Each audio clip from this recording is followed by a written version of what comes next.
How did the idea of getting back together come about? Was it like a chance meeting, or is there a Blur? Chance meeting? Is there a Blur WhatsApp group?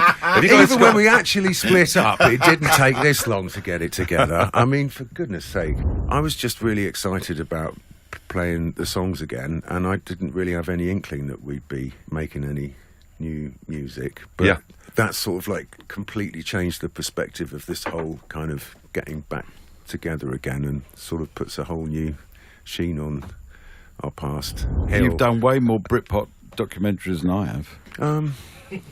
It's now a drink.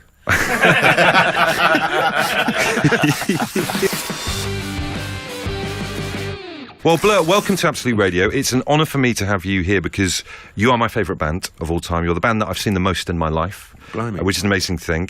I feel like that lad who films himself chasing trains. I'm elated and scared at the same time. How does it feel to be back? You guys are back. How does it feel? That's a big one. It's a big one. It's quite a lengthy process. It's a lengthy process. Yeah. It is what About cryogenics. to be out on the road. Getting warmed up again, and it is a lengthy process. Does it feel new and exciting, this era of Blur?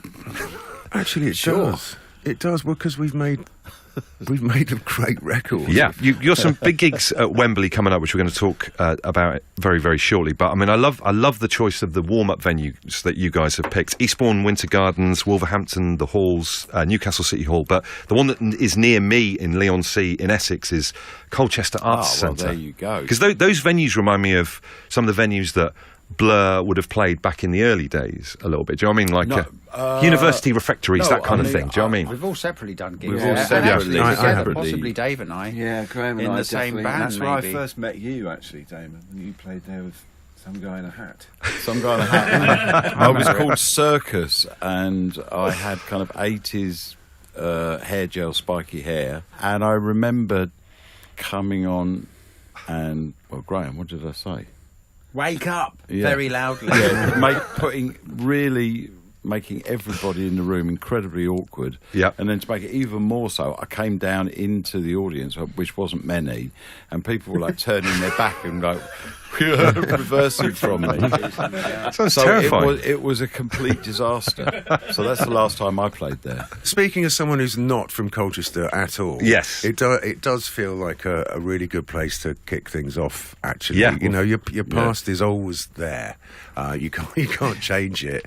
But I think it's interesting to kind of revisit it, and it was just it was lovely actually. We walked up here. Down Brewer Street, where right where it all started. Yeah. Food Records, number 76, Crown Pub. and the Crown Pub, and So there's lovely memories that are kind of... there are, and I think we Yeah. probably all would have been.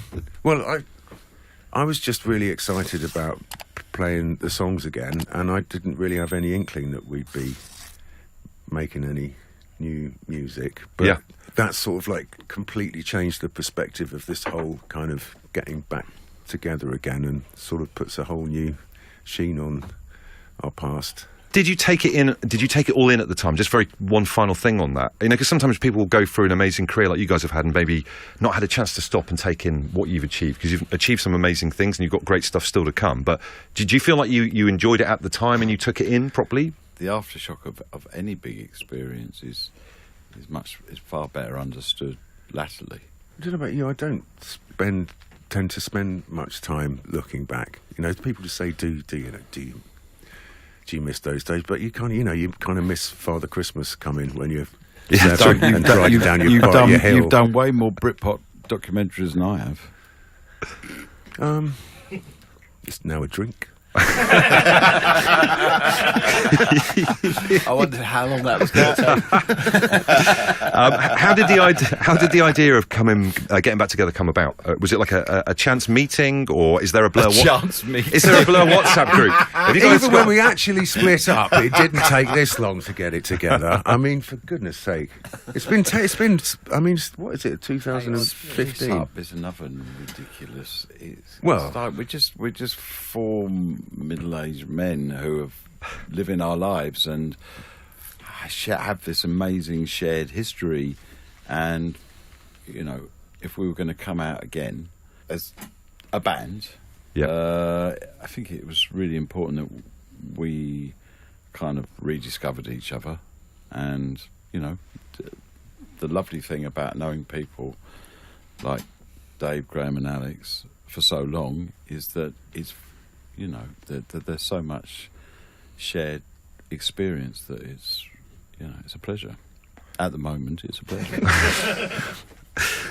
Do you have a band WhatsApp group? Oh, you must have a band. Come on, you must have. Surely. Like We that. tried that about 3 years ago. I don't have a phone, so that's never going to work with me in the WhatsApp group. You don't have a phone? I don't have a phone, no. Is that like, how long have you not had a phone for? Quite a while. I've tried going off grid a little bit like that. Is it good? Does it feel good? Like You not. haven't had a phone since phones. For how long? I've Not never since really phones. been a committed phone user, to be fair. That's fair enough. So you're a landline kind of guy. Well, I mean, I was kind of terrified of the landline because I didn't know who was at the other end. That's fair enough. That's good. It's liberating not to have to carry one around. Well, let's talk about Wembley. The gig sold out incredibly quickly. Were you nervous kind of signing back up to do the Wembley gigs? There was any trepidation in terms of ahead of them going on sale? Really? I was a bit scared. Were you a little bit scared? I mean, yeah, you've got to be a little bit. It's a bit like the dream when you go to school when you're in your Yeah, I suppose there's that pyjamas. aspect. I mean, you might be all a bit like, but yeah, it's a big place, Yeah.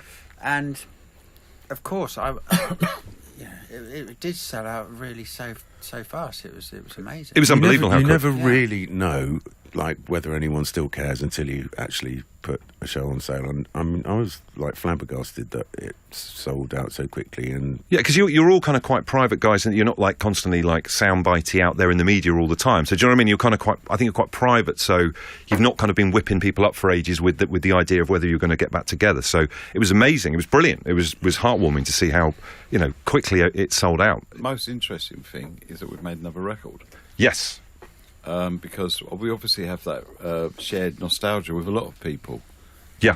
you know. But for us to kind of come into this in a 2023 way, when a lot has changed Yeah. since we started, you know, the whole language that I used in those songs is weird because it was very odd back then, some of it, but now the kind of sort of more obtruse things are kind of manifest in a weird way. So I don't know, we needed to connect that to music now and make a record that felt true.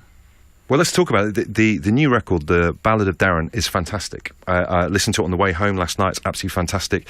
And it kind of, for me, felt like social commentary. You know, the way the modern life is rubbish was talking about Britain of that era. Is it a social commentary on like where we're at now? Because it must be an unusual situation to write about the world. It's a window to look out of. Yeah. Or a mirror to look into. Are these songs that you've had for a while, or was it like the writing process kind of like short and prolific? Do you know what I mean? Like explosive, like a lot of songs came quite quickly? I think it was just, I mean, that's another whole conversation, really. But I mean, I think making it together started in January, and here we are now. Fair enough. Alex, I saw that you tweeted a video of you playing along to This Is a Low. bit of practice. Bit of practice. Did the songs come back to you? I'm speaking to all you guys now. Did it come back to you, or do you have to learn? And It's what I Cut would to yesterday. The thing is, we spent so many years playing together for hours and hours every day. We were really lucky to kind of learn actually a craft. It's a really precious thing that we've got, the four of us, when we played together. There was no other way to do it, really. No pun intended. yeah, No, right. yeah. Well, you were allowed to in those days as well. You were allowed to develop as a guitar player or a bass player and develop a touch or style. Yep. And all of us bed in our skills that we had, or very little skills I had, but then learning all the time, and that becomes a kind of a weirdly idiosyncratic way in which you play, and the four of us play together. Yeah, I mean, we have our own DNA, clearly. I mean, you're never aware of it yourselves, but obviously there's something. But you're an amazing we live wouldn't band be here as well. otherwise. You know what I mean? And what I remember, like back in the day. But the only way you can get there is by doing it for years, and it's a different sound from anything else, you know. And like people who've been playing together for years and years and years. But new with the odd hiatus. Yeah, but I think that's good as well, because we all go off and do we all go off and down our rabbit holes and then pop back up with a new fresh carrot. Indeed. The thing that kind of comes back quickly is like the pocket that we all play in, like the DNA thing comes back at the end of day one, really, doesn't it? But the songs have to be forced Speak for in. yourself. I still For miss me. the old chorus. The songs have to. That's just graft. Because you Pushing songs must back you must in. get gig tight when you're touring, obviously, so Yeah. you don't like have to rehearse too much. So Balancing up. how have the rehearsals been? Like, are you rehearsing in like a little small Exhausting. thing? Is it exhausting? Yeah. But for some of us, well, all of us, we don't live anywhere near where we're Nobody rehearsing. lives near Yes, there. we've I picked The rehearsal studio, the most traffic awkward to get to for all in of our us. fair capital is, to say the least, a little erratic. It is. It is. How do you guys pick a set list for the Wembley gigs? We have to get someone else to do it. how on earth? Yeah, we let somebody else. We give someone a job to do it. You outsourced your Yeah. set list choosing. All of that, everything. Really? Of course. And then we all bribe. It's just too much. It's too Imagine just us too with much. like favourites in. his idea of what the perfect set is, Graham's idea. Dave's generally quite pragmatic, but he's the drummer. Yeah, he's Bless him. the all-rounder. And, I mean, we all have to... You must have to no, trust no, that the thing is person. now and you- we do trust the lovely man who does it for us. His name is Stuart Lowbridge. Okay. I mean, there are others, so that will already be problematic, just name checking him. But he's been with us as part of our bigger family since we played Dudley JB's back in 1990. Yeah. Oh wow. Okay. So I was going to ask whether you'd got And, people. and who a would- lot of our crew go back Yeah. well over 20, 25 years. Oh wow. And we've just kept everybody kind of, together as much as you can. Because the first time I saw you guys was the roller coaster tour Wow. with My Bloody Valentine, Dinosaur Jr. So you saw Jeez, the man. reverse life of the cow. Yeah, where it goes. That, You remember Yeah, that? yeah, yeah. Well, we're going to backwards. bring that back. Oh, amazing. At Wembley. That is so good. We talked about that all the way home on the train. It's like a reverse food chain. Yeah, amazing. They were such happy. That was such happy days. I remember playing Oh, in Newcastle and going 10-pin bowling with William Reed and But you've the spent Dinosaur 2 Junior boys. nights in Soho, haven't you? And look at you. What's happened to you? So, Graham, I believe you to be one of the greatest guitarists this country's ever produced, and I mean that. Along with Johnny Marr, John Squire, I think you're fantastic. The new album... No, it doesn't mean quite as much. Come on, They're all Graham. fantastic. In the new album, you have a kind of... I feel like you've changed your sound in an amazing way, but it's like quite a refined approach to guitaring rather than... I mean, there was a quote from you about sometimes a riff doesn't do the job, but it's like it's a only different because approach. There's a lot of music and a lot of chords, and it's very riff-resistant music, I found. It was very difficult to get a sort of riffage in there. Riffage. Like Song 2 or something like Yeah. that. So I approached it... I mean, I just wanted to follow the chords and let those chords be voiced in such a way as the best that could be done on the guitar. And also, I'm never really have been a sort of a noisenick as such, even though that's what people think that they're getting if they want Graham Coxon-y guitar sounds, but that's not what I've always liked. So I wanted to explore a different sort of guitars and their capabilities and what that meant with sound, but really make more beautiful sounds. Yeah. Because if you want to make a horrible sound that's raw, and there are those sounds on there as well, then it's got to sit against what else is there. Well, Have you got less pedals than you had back in the day? Because you got loads of... I hate Too many I pedals. wish I didn't have to use them. I wish I could just have a great big amplifier and a Les Paul and be done with it all. But life isn't like that because, I do love to... I don't play the guitar like a guitarist. I use the guitar to make the sounds that I want to make. Yeah. And the guitar was the nearest thing. If, say, Blur was divided into different eras, okay, so you had like kind of...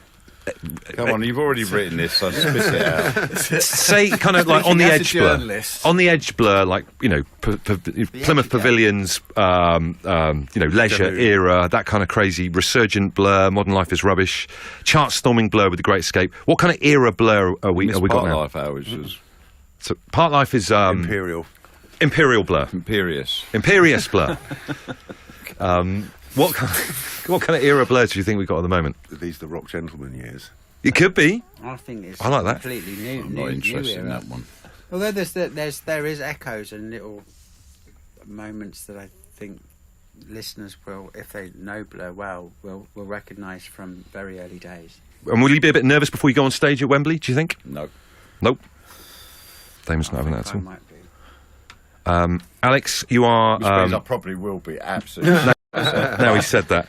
Yeah, I think it's about the music, really, than anything else. So Yeah. that means there shouldn't be any ego in it, and the ego is the only thing that's going to make you nervous. Well, we used to have a VHS about you Because guys. people are there for the music anyway, Yeah. so... Do you know what I mean? Yeah. No, I get it, What I get tends it. to happen at those big shows is that you walk on and go, oh, well, this is huge. And then if you've done your job right, you walk off and you've shrunk it, and it just feels like... Yeah. That's quite a lot. That's quite a lot of shrinkage. It's a big, That reminds me of a leather jacket I bought. I really loved.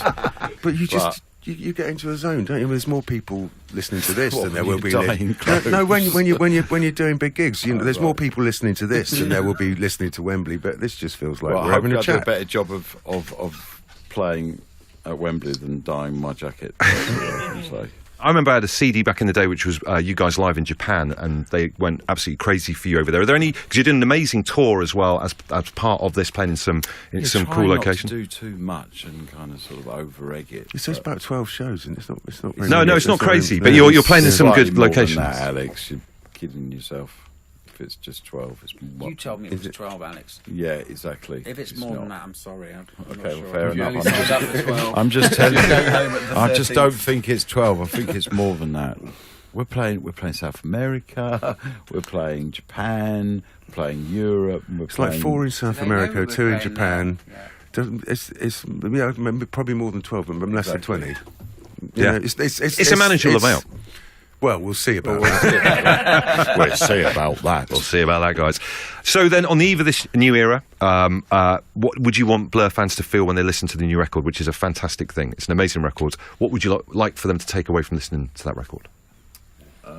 Well, that they feel our pain. And what can people who are lucky enough to have got tickets for Wembley expect in terms of a show from you guys? Even though you have outsourced your set list to that guy. An extraordinary, kaleidoscopic, amazing journey through the last 34 years.